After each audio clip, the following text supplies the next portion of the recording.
നിങ്ങളൊരു പൈലറ്റാണെങ്കിൽ ഒരു പൈലറ്റ് ഒരു വിമാനം പറപ്പിക്കാൻ തയ്യാറായിരിക്കുമ്പോൾ അത് 2 ഇഞ്ചിൻ ഉണ്ടെന്ന് കരുതാം. ഒരു ഇഞ്ചിൻ കംപ്ലൈൻ്റ് ആണെന്ന് നിങ്ങൾക്ക് വ്യക്തമായിട്ടറിയാം. ഫ്ലൈറ്റ് എഞ്ചിനീയർ നിങ്ങളെ ഇൻഫോം ചെയ്തിട്ടുണ്ട്. എന്നിട്ടും നിങ്ങൾ ആ ഫ്ലൈറ്റ് പറപ്പിക്കുക ചെയ്യുന്നത്. ആകാശത്ത് വെച്ച് ആ ഫ്ലൈറ്റിൻ്റെ ബാക്കി കിടക്കുന്ന ഒരു ഇഞ്ചിൻ നിശ്ചലമായി കഴിഞ്ഞാൽ താങ്കൾ എന്ത് ചെയ്യും? താങ്കൾ സൂചിപ്പിക്കുന്നത് പോലെ ഒരൊറ്റ എഞ്ചിൻ വെച്ച് പറപ്പിക്കേണ്ട അല്ലെങ്കിൽ ഓൾട്ടർനേറ്റീവ് ഇല്ലാത്ത ഒരു ജീവിതത്തിലേക്കാണോ ബർക്ക നൽകുന്ന ഒരാൾ പ്രവേശിക്കുന്നത് എന്നൊരു ചോദ്യമുണ്ട്. തീർച്ചയായിട്ടും അല്ല. ആ ഒരു എഞ്ചിന്റെ 1/3 പവർ ഉണ്ടെങ്കിൽ ജീവിതം മുന്നോട്ട് കൊണ്ടുപോകാമെന്നാണ് ഡോക്ടേഴ്സ് പറയുന്നത്. തന്നെയല്ല, എനിക്ക് സന്തോഷം തരുന്നത് ഈ കോട്ടയം അടുത്തെങ്ങാണ്ട് കിടക്കുന്ന ഒരു ട്രക്ക് ഡ്രൈവർ എൻ്റെ ഒരു കിഡ്നിയും വെച്ചുകൊണ്ട് അയാളിങ്ങനെ ട്രക്ക് ഓടിച്ചുകൊണ്ട് കിടക്കുക. അത് ആലോചിക്കാൻ തന്നെ ഒരു രസമുണ്ടല്ലോ.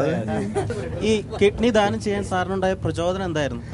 എൻ്റെ ഒരു ഫാമിലിയിൽപ്പെട്ട ഒരു റിലേറ്റീവിന് കിഡ്നി പ്രോബ്ലം വന്നപ്പോഴാണ് ഞാൻ ഇതിനെപ്പറ്റി സ്റ്റഡി ചെയ്യാൻ തുടങ്ങിയത്. അതേസമയം പരിചയമുള്ള ഡോക്ടേഴ്സ് പറയുന്നു കൊടുത്താൽ ഒരു കുഴപ്പമില്ല എന്ന്. ആ സമയത്ത് ആ രോഗിയുടെ മകളുടെ യോജിക്കുന്നില്ലായിരുന്നു. ഹസ്ബൻഡാണെങ്കിൽ ഒരു ഹാർട്ട് പേഷ്യൻ്റ് ആയിരുന്നു. എനിവേ ആ കക്ഷി മരിച്ചുപോയി. എനിവേ അപ്പോഴാണ് ഞാൻ ഈ ഒരു ആശയം അല്ലെങ്കിൽ ഇതിനെപ്പറ്റിയുള്ള ഞാൻ അതുവരെയ്ക്കും ഞാനും ഈ കിഡ്നി രോഗികളെന്ന് ഞാനൊന്നും മൈൻഡ് ചെയ്തിരുന്നില്ല. കാരണം എൻ്റെ കുടുംബത്തിലത് ഉണ്ടായിരുന്നില്ല.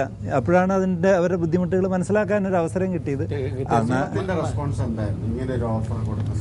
ആ കുടുംബത്തിൻ്റെ റെസ്പോൺസ് ഏതൊരു പ്രത്യേകിച്ച് ഭാര്യ അല്ലെങ്കിൽ മക്കളാണെങ്കിൽ കുറച്ച് പ്രായമായി അവർ കുറച്ച് ഇൻ്റർനെറ്റൊക്കെ നോക്കുന്നവർ അവരൊക്കെ നോക്കിയിട്ട് കുഴപ്പമില്ലാന്നും കുഴപ്പമുണ്ടെന്നൊക്കെ പറഞ്ഞിട്ടുണ്ടെങ്കിലും വൈഫിന് വലിയ പ്രയാസമായിരുന്നു. ഞാൻ വൈഫിനോട് പറയാറുള്ളത് ഒരു ഉത്തമമായ ഭാര്യ പ്രയാസപ്പെടണം, അതാണല്ലോ അതിൻ്റെ ഒരു പക്ഷെ അത് ചെവിക്കൊള്ളേണ്ട കാര്യം എനിക്കില്ല എന്നുള്ള ഒരു ആറ്റിറ്റ്യൂഡായിരുന്നു എൻ്റേത്. താങ്കൾ ചെയ്ത പ്രവൃത്തി വളരെയധികം അഭിനന്ദനീയമാണ്. പക്ഷെ ഒരു കാര്യം ചോദിക്കുന്നു, നമ്മുടെ ശരീരത്തിൽ നിന്ന് വൃക്ക കൊടുത്തല്ലോ, ആ വിശാല മനസ്കത എന്തുകൊണ്ട് അവിടെ അൺലോഡ് ചെയ്യുന്ന അവരെ പറ്റി ചിന്തിക്കാത്തത് എന്താണ്? ഈ കമ്പനിയിലെ വർക്കേഴ്സ് വർഷങ്ങളായിട്ട് ഞങ്ങളുടെ കൂടെ ഉണ്ടായിരുന്നവരാണ്. ഈ ഗോഡൗൺ മാറ്റിയപ്പോഴാണ് ഈ തർക്കം വന്നത്. അപ്പം ഞാൻ എൻ്റെ കമ്പനിയിലെ വർക്കേഴ്സിന് ഞാൻ എന്ത് ചെയ്യും? അവരും യുവാക്കളാണ്, അവരും കമ്പനിയോട്. അപ്പോൾ ഈ പറയുന്ന കാര്യത്തിലൊന്നും നമ്മുടെ വിശാല മനസ്കതയിൽ മീനിങ് വരുന്നില്ല.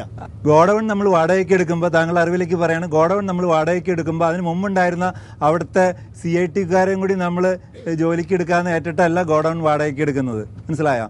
അതേസമയം ആ സ്പേസ് വാടകയ്ക്ക് എടുത്തുമ്പോൾ അവിടെ അതിന് മുമ്പത്തെ കമ്പനി അവരെ എൻഗേജ് ചെയ്തിരുന്നു എന്ന് പറഞ്ഞിട്ട് അവരെ വീണ്ടും എൻഗേജ് ചെയ്യണമെന്ന് പറയുന്നത് അത് ദോഷത്താണ്, അത് അനീതിക്ക് എതിരാണ്.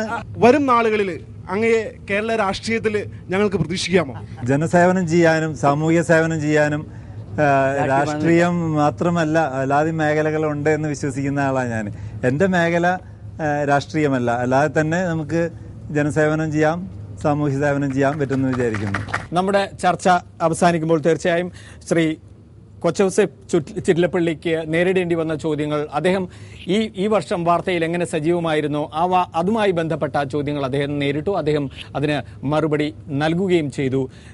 ഇതുമായി ബന്ധപ്പെട്ട ചർച്ചയുടെ തുടർച്ച വരും ലക്കങ്ങളിൽ നമുക്ക് വരുന്ന ന്യൂസ് മേക്കർ ചർച്ചകളിൽ പ്രതീക്ഷിക്കുക.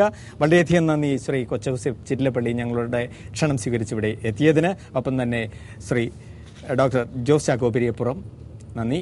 ശ്രീ സേതു, സുജ കാർത്തിക, ശ്രീ MM ലോറൻസ്, ശ്രീ എബ്രഹാം തരിയൻ, എല്ലാവർക്കും തന്നെ നന്ദി. ചർച്ചയിൽ പങ്കെടുത്ത സുഹൃത്തുക്കൾക്ക് നന്ദി.